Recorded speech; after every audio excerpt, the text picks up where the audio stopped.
नमस्कार, आप सभी भावी शिक्षकों का ग्रेट मंत्रा में हार्दिक स्वागत है। आप सभी को स्वतंत्रता दिवस की 75वीं वर्षगांठ की ढेर सारी शुभकामनाएं। आप सभी ने स्वतंत्र भारत में जन्म लिया है, इसके लिए आपको बहुत बहुत सारी शुभकामनाएं। हम अपना जो हमारा कार्य है, मेरा कार्य है आपको शिक्षा देना, आपका कार्य है मुझसे ज्ञान प्राप्त करना, तो मैं अपना कार्य प्रारंभ करती हूँ। देखिए, कल की वीडियो में हमने परामर्श में सहयोग देने वाली संस्थाएं जो हैं, ये टॉपिक हमने स्टार्ट किया था, जो हमारा समावेशी शिक्षा का ही एक अंश है। तो उसमें हमने कल मनोविज्ञान शाला उत्तर प्रदेश इलाहाबाद का अध्ययन किया था। बाकी हमने सारी संस्थाओं के नाम देखे थे। मैंने कहा था आपसे कि मैं एक एक संस्था आपको डिटेल में कराती चलूँगी। तो आज हमारी वीडियो में, आज की वीडियो में हमारी जो अगली संस्था है उसका नाम है मंडलीय मनोविज्ञान केंद्र। अब हम ये जान लेते हैं आज कि जो मंडलीय मनोविज्ञान केंद्र है ये क्या होता है, इसमें क्या है।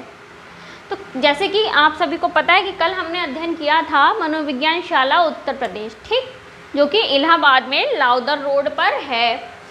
उसको अब हम वर्तमान में क्या कहते हैं, ब्यूरो ऑफ साइकोलॉजी के नाम से जानते हैं, ठीक। देखिए, मनोविज्ञान शाला उत्तर प्रदेश इलाहाबाद ने, मनोविज्ञान शाला उत्तर प्रदेश इलाहाबाद, इसका अध्ययन हमने कल किया था। तो मनोविज्ञान शाला उत्तर प्रदेश इलाहाबाद ने अपनी सेवाओं के, मतलब जो सेवाएं वो दे रही है बालकों को और शिक्षकों को, तो उसने अपनी उन सेवाओं के विस्तार के लिए, मतलब सेवाओं का विस्तार करने के लिए, सेवाओं को और बढ़ाने के लिए, ताकि प्रत्येक छात्र को, प्रत्येक बालक को, प्रत्येक शिक्षक को उसकी सेवाएं मिल सकें, तो विस्तार करने एवं उन्हें सर्वसुलभ बनाने। सर्वसुलभ का मतलब क्या हो गया है, सर्व मतलब सभी के लिए और सुलभ मतलब उपयोगी। तो सभी के लिए उपयोगी बनाने हेतु, बनाने के लिए मंडल स्तर पर मंडलीय मनोविज्ञान केंद्र की स्थापना की है, ठीक। समझ में आया आपको कि ये जो मनोविज्ञान शाला उत्तर प्रदेश इलाहाबाद है, इसने अपनी सेवाओं के विस्तार के लिए, वो जो सेवाएं हम सबको दे रही है उनको और ज़्यादा बढ़ाने के लिए, उनको सर्वसुलभ मतलब सभी के लिए उपयोगी बनाने के लिए उसने क्या किया, मंडल स्तर पर मनोविज्ञान केंद्र की स्थापना की, ठीक है। ये तो मेन है। फिर इसने मंडल स्तर पर, मतलब मंडलों को जब डिवाइड किया, जिला से बड़ा होता है भाई मंडल, मंडल के अंदर कई सारे जिले जो हैं वो सम्मिलित होते हैं। तो मंडल स्तर पर उसने मनोविज्ञान केंद्र की स्थापना की, जिससे कि प्रत्येक व्यक्ति, प्रत्येक शिक्षक, प्रत्येक छात्र उसकी जो सेवाएं हैं उनका उपयोग कर सके, सदुपयोग कर सके, उनकी सेवाओं से कोई भी वंचित ना रह जाए। अब आगे हम देखते हैं कि इसके कार्य क्या क्या हैं। ये जो मनोविज्ञान केंद्र है, जो मंडल स्तर पर मनोविज्ञान शाला उसने उसकी स्थापना की है, तो इनका कार्य है क्या है। तो देखिए, यह मनोविज्ञान शाला, ये जो मंडलीय स्तर की मनोविज्ञान शाला है, मनोविज्ञान केंद्र है, तो यह मनोविज्ञान शाला उत्तर प्रदेश इलाहाबाद द्वारा, जो मनोविज्ञान शाला उत्तर प्रदेश है ना, उसके द्वारा किए जा रहे कार्यों, मतलब वो जो कार्य कर रही है उन कार्यों की मंडलीय स्तर पर सेवा प्रदान करता है, ठीक। तो यह जो मतलब, यह का मतलब क्या है कि जो मंडलीय मनोविज्ञान केंद्र है वो मनोविज्ञान शाला उत्तर प्रदेश इलाहाबाद के द्वारा जो कार्य किए जा रहे हैं, जो सेवाएं प्रदान की जा रही हैं, उनको मंडलीय स्तर पर लोगों तक पहुंचाना, लोगों को सेवाएं देना, ये उसका प्रमुख कार्य है, जो कि पहला कार्य है। क्या है, एक बार फिर से देख लेते हैं कि ये जो जितनी भी सेवाएं हैं वो जो मनोविज्ञान शाला उत्तर प्रदेश इलाहाबाद दे रही है बालकों के लिए और शिक्षकों के लिए, तो उन सेवाओं को मंडल स्तर पर पहुंचाना, व्यक्तियों तक पहुंचाना, वो कार्य किसका है, मनोविज्ञान केंद्र, मंडलीय स्तर के जो मनोविज्ञान केंद्र हैं उनका यह कार्य है। आगे बढ़ते हैं। दूसरा जो आपका कार्य है क्या है कि छात्रों को व्यवसाय चुनने में परामर्श देता है। जो छात्र होते हैं, छात्रों को व्यवसाय चुनने में, व्यवसाय क्या होता है कि आगे जाकर जीवन में वो अपनी जीविकोपार्जन के लिए कौन सा कार्य करना चाह रहे हैं, कौन सा कार्य करना चाहते हैं, कौन सा कार्य उनके लिए उपयोगी साबित होगा। तो इस चीज़ का परामर्श मनोविज्ञान केंद्र देते हैं। मनोविज्ञान केंद्र उनको ये चीज़ समझाने में सहायता करते हैं कि आगे चलकर वो किस प्रकार का व्यवसाय करें, जिससे कि उनका जो जीवन यापन है वो अच्छे से हो पाएगा, बिना कठिनाइयों के हो पाएगा।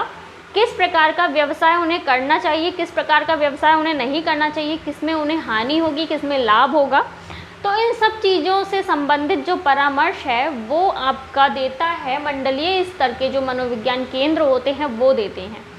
तो दूसरा कार्य इनका था कि छात्रों को व्यवसाय चुनने में परामर्श देना। अब देखिए, व्यवसाय चुनने में ये नहीं है कि जो मनोविज्ञान केंद्र ने कह दिया तुम वही व्यवसाय चुन लोगे।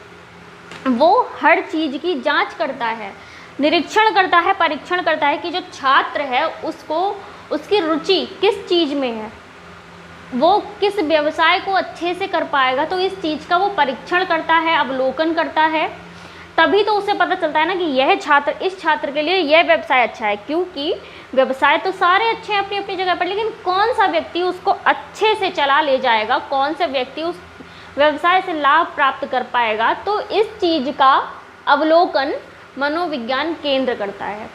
तो तभी उसके बाद वो जो छात्रों को व्यवसाय चुनने में परामर्श देता है। अगला नेक्स्ट है कि विशेष आवश्यकता वाले बच्चों को परामर्श देता है।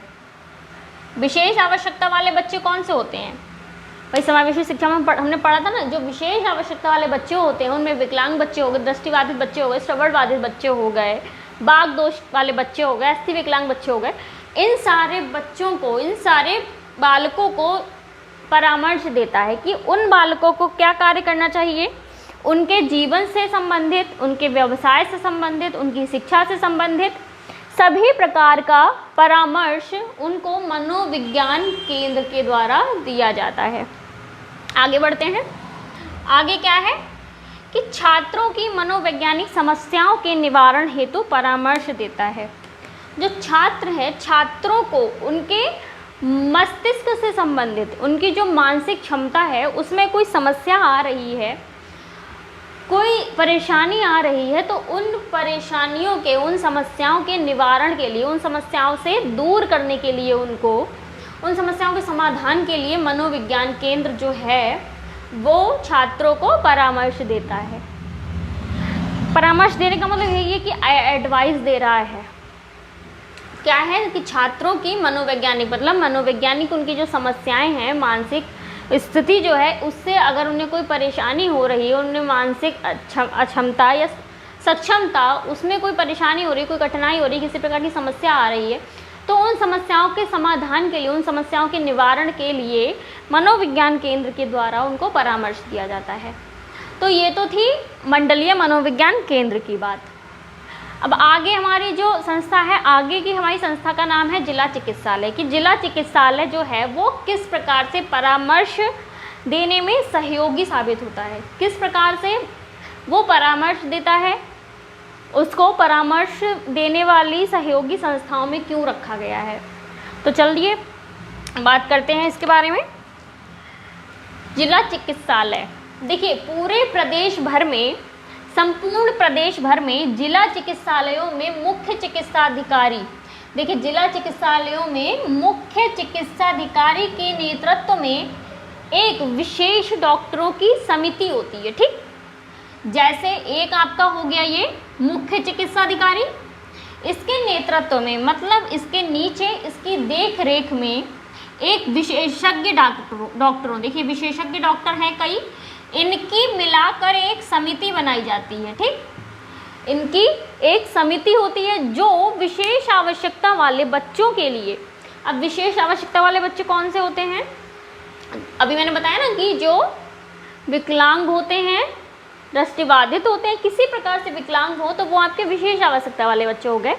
तो विशेष आवश्यकता वाले बच्चों के लिए विकलांगता आदि का परीक्षण करके सेवाओं में आरक्षण का लाभ प्रदान कराते हैं। कहने का मतलब ये है कि जो जिला चिकित्सालय होते हैं उस जिला चिकित्सालय में एक मुख्य चिकित्साधिकारी होता है। ठीक, एक मुख्य चिकित्साधिकारी है उसके नेतृत्व में, उसके देख रेख में एक समिति होती है। उस समिति में कई विशेषज्ञ डॉक्टर होते हैं।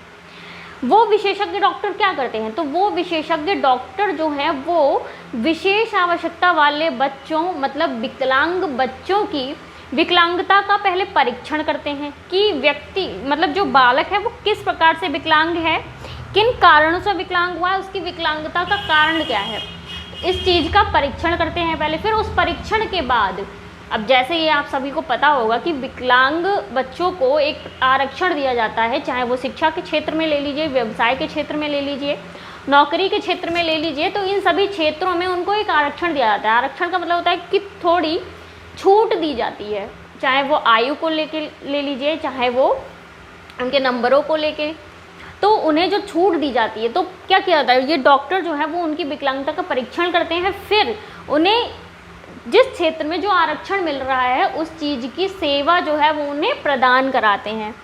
तो ये तो था आपका जिला चिकित्सालय। और क्या होता है कि ये जो विशेष डॉक्टरों की समिति होती है, वो समिति इन बालकों को समुचित उपकरण प्रोवाइड कराते हैं, समुचित उपकरण प्रदान कराते हैं। तो क्या क्या प्रदान कराते हैं इसमें, जैसे चश्मा हो गया, चश्मा किसके लिए हो गया, दृष्टिबाधित बालकों के लिए हो गया। सुनने वाली जो कान की मशीन आती है वो श्रवण बाधित बालकों के लिए हो गया। तो इस प्रकार के जो उपकरण होते हैं जो उनके काम आ सकते हैं उनको प्रदान कराता है। और क्या होता है, और व्यावसायिक परामर्श देती है। ये जो जिला चिकित्सालय है ये उनको व्यावसायिक परामर्श देता है कि वो जो बालक हैं वो किस प्रकार से कैपेबल हैं, किस चीज़ को करने में सक्षम है, किस प्रकार का व्यवसाय वो आसानी से कर सकते हैं, उनके लिए कौन सा व्यवसाय जो है वो उपयोगी होगा। तो ये आपका जिला चिकित्सालय करता है। एक बार फिर से रिपीट कर लेते हैं कि जो जिला चिकित्सालय होता है, देखिए जैसे आपका जिला चिकित्सालय है, ये आपका जिला चिकित्सालय है, ठीक। अब इस जिला चिकित्सालय के अंदर एक मुख्य चिकित्साधिकारी है, ठीक। एक आपका मुख्य चिकित्साधिकारी है, मेन हो गया ये आपका मुख्य चिकित्साधिकारी। अब इसकी देख रेख में एक समिति होती है, एक समिति है, उसमें क्या है, इस समिति में विशेषज्ञ डॉक्टर होते हैं, ठीक। कई विशेषज्ञ डॉक्टर होते हैं। इन विशेषज्ञ डॉक्टरों को मिलाकर एक समिति बनाई जाती है। तो वो समिति क्या करती है, वो समिति विकलांग बालकों का परीक्षण, ठीक, विकलांग बालकों की विकलांगता का परीक्षण करती है। फिर परीक्षण करने के बाद उन्हें उनके बारे में जो भी पता चलता है, पहले वो उसका निवारण करने का प्रयास करते हैं और ये देखना चाहते हैं कि वो ये जो समस्या है ये किस कारण उनके अंदर आई है। तो परीक्षण करने के बाद उनको जिस सेवा में, जिस क्षेत्र में, जिस भी क्षेत्र में उनको आरक्षण मिल रहा होता है, तो उन सेवाओं को उन्हें प्रदान करवाती है। और क्या है कि ये जो विशेष समिति होती है, विशेषज्ञ डॉक्टरों की समिति होती है, वो इन बालकों को कुछ समुचित उपकरण, मतलब जो उपकरण उनको उनके प्रयोग में आ सके, उनके लिए उपयोगी हो सके, तो उन उपकरणों को दिलाती है उन संस्था के थ्रू। जैसे कि उसमें चश्मा हो गया, कान की मशीन हो गई, इस प्रकार के उपकरण प्रोवाइड कराती है। और व्यावसायिक परामर्श देती है कि उनके लिए कौन सा व्यवसाय है जो उपयोगी सिद्ध होगा, किस प्रकार का व्यवसाय करने में वो सक्षम हो सकते हैं, उन्हें किस प्रकार का व्यवसाय करना चाहिए। तो ये तो थी आपकी दो संस्थाएं, ठीक है, मंडलीय मनोविज्ञान केंद्र और जिला चिकित्सालय। इसके बाद हमारी और संस्थाएं बची हुई हैं, उनको मैं कल की वीडियो में कवर करा दूंगी, उनमें कुछ ज़्यादा है नहीं, कल हमारा ये टॉपिक भी कंप्लीट हो जाएगा। इसके बाद मैं आपके सिलेबस में चेक करूंगी कि अगर कुछ बचा होगा तो वो करा दूंगी। उसके बाद हमारा जो प्रैक्टिस सेट है हम वो स्टार्ट कर देंगे। और प्रैक्टिस सेट की वीडियोस आपको मिस नहीं करनी है, क्योंकि अगर आप प्रैक्टिस सेट वाली वीडियो नहीं करेंगे, क्वेश्चंस नहीं करेंगे, तो आपको पता नहीं चलेगा कि आप कितनी तैयारी आपकी हो चुकी है, कितनी तैयारी आपकी बाकी है। तो मिलते हैं अगली वीडियो में, तब तक के लिए धन्यवाद।